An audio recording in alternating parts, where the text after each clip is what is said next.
Hello, I'm Dr. Miranda, and I would like to have a brief conversation about global staffing and the inherent issues in international business pertaining to global staffing.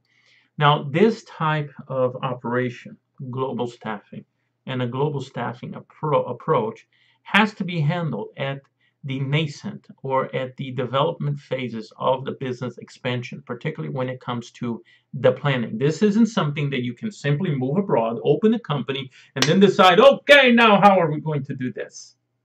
No, because you will be setting yourself up for failure. You'll be setting your company up for failure.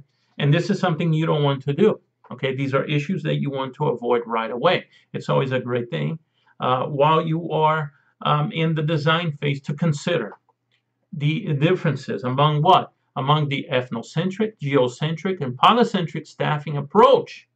Okay, and which staffing is best to use in your host country, and which staffing approach is best for your business. Now, there are some things that we have to understand. First of all, consider the needs of your business. Don't just do something because it's what everybody else is doing. Okay, the business needs and the reality of the business is what is going to drive your global staffing needs and which global staffing approach you are going to take, right? Everyone likes to jump on board. I say everybody loves to be Democratic these days. I'm not talking about Democratic or Republican. I'm not talking about that. I'm talking about everybody loves, the egalitarian approach. And of course, I believe in being in the egalitarian approach. I believe in all of that, right? But what we have to understand, first and foremost, what is the need of the business? What are you business for? What are the goals of the business? What are the core competencies of the business? These things you will have to take into full consideration when you are looking at a particular staffing approach, right?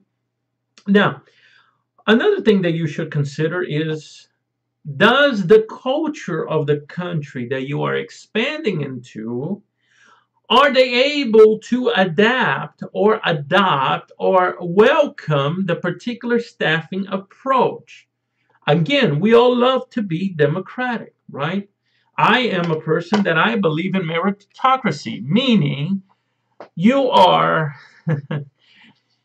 you are rewarded based on your abilities, on your performance, not who you know, not who you are, not what your religion is, not what your political stripes are, but basically, right, of your performance, of your qualifications, right? I don't care about it should never be about a person's skin color. It should never be about their ethnic background. It should never be about their religion. It should never be about their origin. It should never be about their gender. Okay? It should be about, are they qualified? It should be about their performance, but also the needs of the business. But also, the question remains, is your host country able to adopt what you consider to be the best approach, right? Because, for example, we have countries which are monarchies. I mean, actual monarchies. We have countries which are theocracies, okay, that, they're ruled by religious dynamics, and which, none of those countries are Christian, by the way, okay, but they are ruled by religious law, okay, and in some cases you have Sharia law and you have other laws, right? Particularly out in the East, you have different religions, you have different religious approaches, right?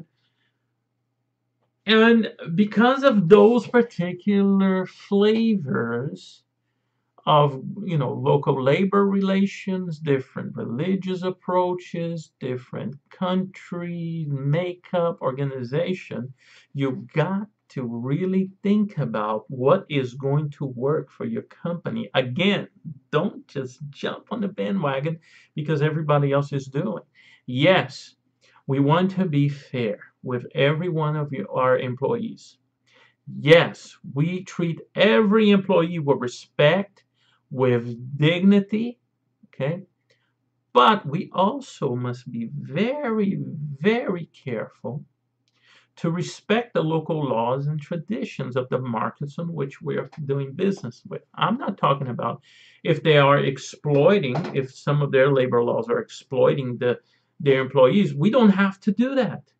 We don't have to adopt that into the way that we conduct business. We shine, we show a better way by treating our employees in a way that is respectful and tactful and godly and good, right? Now, there are religious differences. There are also societies which are matriarchal, okay?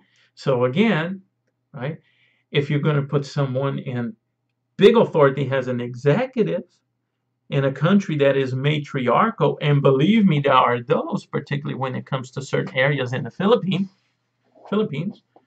right? In certain areas where you have indigenous populations, and I mean indigenous when it comes to native peoples, right? When you have matriarchal societies, you're going to have a lot of problem if you put a man in charge of certain operations, right? And what about societies that are patriarchal? Okay. And you're saying, well, but we're not going to discriminate. I'm not saying discriminate. I'm saying be smart about things. Yes, you want to hire women. Yes, you want to hire men. But at the same time, we're not dealing with American labor laws. We're dealing with foreign labor laws. And there's a huge difference between what your business does here and the requirements for the business abroad. Okay, we cannot apply American law to foreign expansions. We can apply American ethics. We can apply the best of our country. We can apply the best things, but at the same time, you got to respect the local traditions, the local culture, the local religions of the area that you're conducting business with. I'm not saying agree with. I'm saying be smart of how you design your global staffing needs. Okay. Now, the good news is that more than likely your operation will be based in a capital city of that particular country. And in most countries in the world, capital cities tend to be more metropolitan, tend to be less parochial, tend to be more of a evolved sensibilities, tend to be more of a globalist approach to things, tend to be more open-minded. Okay. And so we already have wonderful American companies doing great businesses abroad, and and they are very sensitive to the local cultures, to the local norms, and they still conduct business in an ethical manner, in a manner that promotes harmony between their employees and them, in a manner that promotes a very healthy working environment. And that's what you want as a manager, a very healthy, a very productive, a very dynamic, a very respectful, okay, working environment. Now remember, okay, we cannot be ethnocentrics. What does it mean? We cannot use ethnocentrism, right? That's, of course, a component from another course. You're saying, well, you're telling us to adopt other religions? No, that's not what I'm saying. You're telling us that for us to discriminate and when it comes to gender, when it comes to religion? Not at all. That's not what I'm saying. What I'm saying is, on your international expansion, be smart, be wise about how you implement your global staffing approach. Do what is right for the business. Do what is right for your operation. Okay? Do what is aligned with the business goals, the core competencies, the core products. Okay? And the particular resources of the company. Make sure there's a full alignment in that. Okay.